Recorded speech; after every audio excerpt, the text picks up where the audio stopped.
Well, Rodney Berman is Cardiff City Councillor, representing Liberal Democrats and former leader of the council. Rodney, good morning. Thank you for being here. Does Cardiff need a congestion charge zone?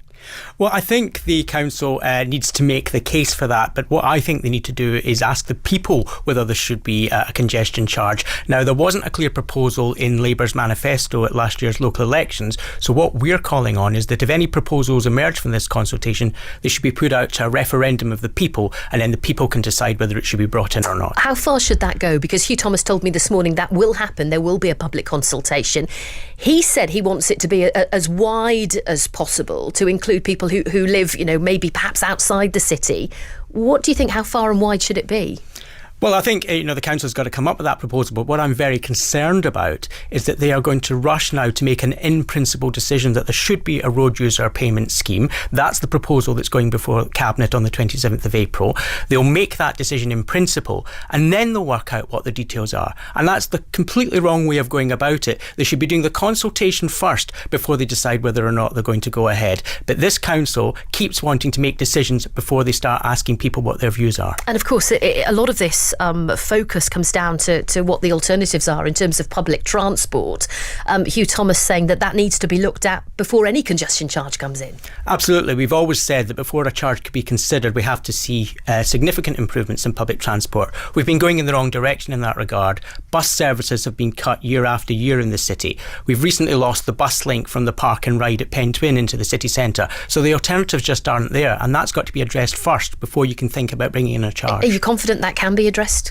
Well, the ball's in the Labour Council's court. They've got to come up with the proposals and show how that can be delivered. But we would only support a charge if we saw those improvements in place first and saw that those improvements were working. I tried to pin down Hugh Thomas in terms of cost and what he was looking at. He said no decisions have been made yet. What do you think? I mean, how much should people be paying in to come to Cardiff? I mean, I think London £15, other cities across the UK around £8, somewhere lower than that in between. I think what we've got to consider is what is the impact going to be on the city. So we have to think very carefully about that. At the moment, the city centre is dying on its knees. We've got increasing numbers of empty shops in Queen Street. We've got Debenhams empty. We've got Hull's now closed down. We've got the Queen's Arcade, I think, with half a floor probably going to disappear. Nothing left in the capital centre to speak of.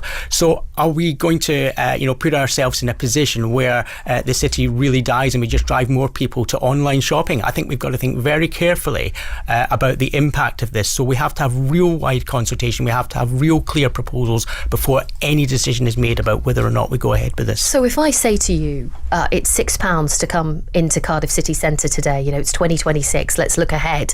Are you happy with that? I think a lot of people would be put off and they'd look at alternatives. And the worry is that we just drive people to doing their shopping on Amazon, for instance, instead of coming into Cardiff. And then the city sort of dies, a slow, painful death from where it is now. And that's not good for everybody. We've got to look at this completely in the round. Yes, we've got to look at the environmental aspects. Yes, we've got to look at air quality. But let's see what the council thinks could be the solutions before they make any kind of in-principle decision. This is the wrong way around to do this. Rodney, thank you very much. Thank you for coming in.